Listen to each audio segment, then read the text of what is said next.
So what does it mean to be a human being? I know that sounds like a ridiculous question, but the truth of the matter is most people don't know. So I'm going to show you 3 components of being a human being. And when you use them, they're going to help you go further faster. Let's roll.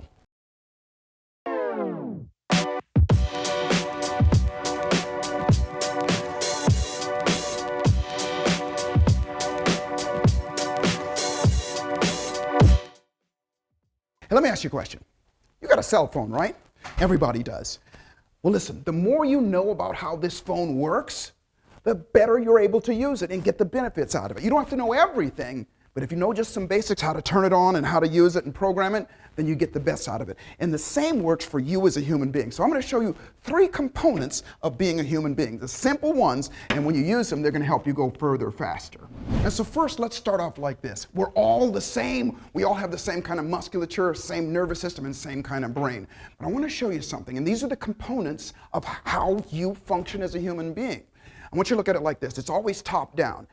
Think, feel, do, have. That's the way that it is. Whatever you think will cause you to feel a certain way, and however you feel will cause you to do certain things, and whatever you do will cause the results that you want. So the first thing is obviously the brain, our brain. Your brain is, for all practical intents and purposes, an organic mechanical mechanism that runs on electricity, oxygen, and nutrients. It's influenced by the input from your 5 senses. It continuously sends directive signals to the rest of your body, and it can be programmed to function in very predictable patterns. Your mind is malleable. What does that mean? Just like your computer or your smartphone, you can update its software, and just like your computer or your smartphone, you need the right username and password to change how it functions. And it's the same with you. If you think the right things, if you focus on the right things, those are your usernames and your passwords, the things that you say to yourself. You can open up yourself, you can turn yourself on just like your cell phone. And your brain is the command sender. It's sending signals. And if you tell it what to do, you can program it. But here's the deal. Most people don't realize that. Most people, contrary to popular belief, think that that brain is just set the way it is. I am the way that I am. But the truth of the matter is, you were programmed and you programmed yourself. So let me give you a real simple example of programming yourself. And first off, we do it all the time. You've heard this saying before, that repetition is the mother of all skill. Well, that's how we program ourselves. If you practice piano, if you recite a poem over and over again, you're actually programming your brain to do what? To remember what you just did. You do it enough times and pretty soon it becomes part of who you are, it becomes your belief, and it becomes automatic. You have been programmed to do that. You've programmed to drive a car, to ride a bicycle, to write your name, all of those things. And if it works for that, then it works for anything that you want to program yourself that way. And the second component is your spirit. Now, by the way, I didn't say this before, but I want you to look at it like this. We've all heard this before, the mind-body-spirit connection. But I want you to look at it differently like this. I want you to look at your spirit as being your emotion. I want you to look at it like this. Mind, spirit, body, because that's the way it goes.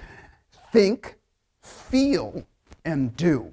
So check this out. Instead of thinking of your spirit as an intangible, invisible force, for this process, you should think of your spirit as your heart and the emotions that it produces. Similar to your brain, it too runs on oxygen, electricity, and nutrients. But in order for the heart to do its job, it has to get its vital instructions from what your brain is thinking. And when it does, the heart produces feelings. Feelings are just emotions. They're just the feelings that we get. But you got to go, where do those emotions come from? They come from whatever you're thinking in that moment. And your thinking process is whatever you're focused on, whatever you're looking at, and whatever you're saying to yourself. So, obviously, if you choose to look at specific things, and if you choose to say certain things and read certain things and let that come in, then that's the way you'll feel. And that is your spirit. The epicenter of your feelings are your heart. It got its command, it got its instruction from your brain, but the epicenter is your heart. The heart is also the epicenter of your feelings and emotions. And when you feel fear, you feel it in your heart first. Your heart races and pumps blood faster, and adrenaline, and all those things start to course through your system. The same is true of joy and love. We feel it in our heart first, and then in other places like our gut and our head. The truth of the matter is, how we feel, it starts right here. You know that. If you see somebody or fall in love or whatever happened, that heart beats and you feel real good about it. Or if you see something or you think about something, because remember, whatever you see with your eyes open or your eyes closed, your heart doesn't know the difference, it's going to feel it. And if you see something that scares you or makes you feel uncomfortable or makes you feel angry or upset, then what happens is that feeling starts here and we release chemicals that don't make us feel good, things called cortisol and so on and so forth. You look at something that feels good, it makes you feel good, you release dopamine, which makes us feel good. But again, always, you're in control. Listen, I get it. A lot of people think that this is unicorns and rainbows and crystals and things, but it's science. And it's okay if you think that way, but I want you to look at it this way. Science does not lie. Numbers do not lie. And what happens is, I said in the very beginning, that we are mechanical beings. And what that means is that when we think certain things, we release chemicals. Automatically, our brain releases dopamine and endorphins and things like that make us feel good. Makes our heart pump faster, makes us feel good in that time. But it also, when we're looking at the bad stuff, releases cortisol. It makes us feel bad.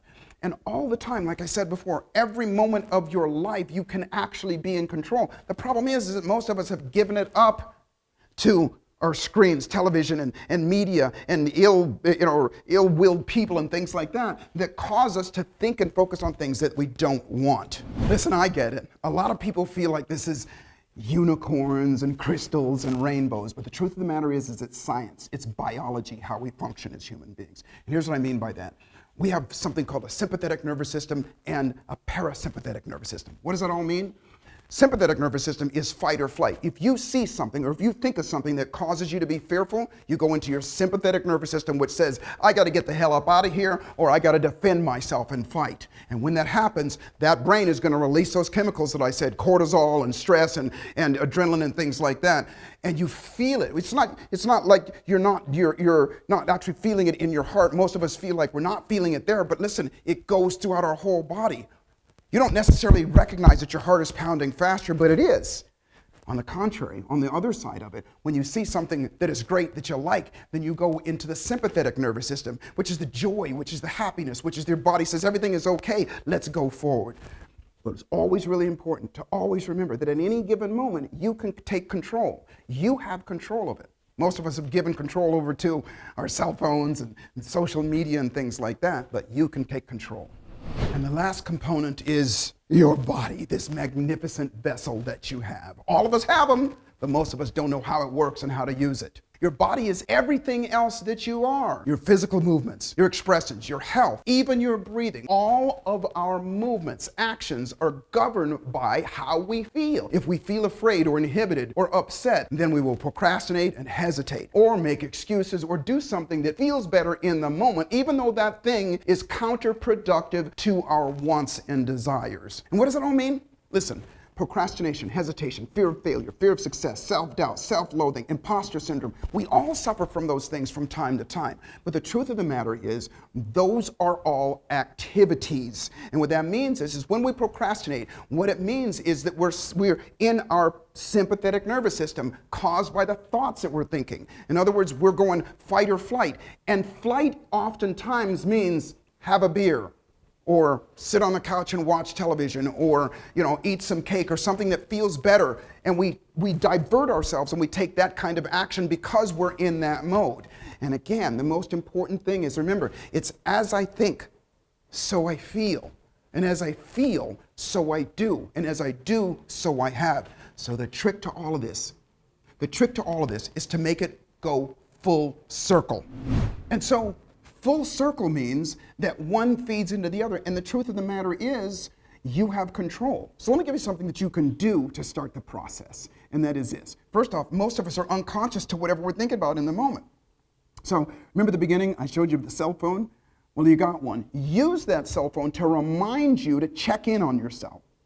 I have Siri. I say, Siri, remind me to check in on what I'm thinking in 1 hour. And when that alarm goes off, I stop, I take a deep breath, and I think about what I'm thinking. And most of the time, I'm not even conscious of what I'm thinking. And I'll go, the second step is, what would I be thinking about?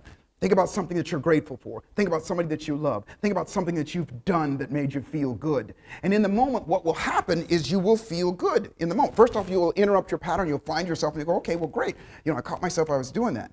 And then when you feel good in that moment, all you got to do is put a smile on your face. I want you to do this.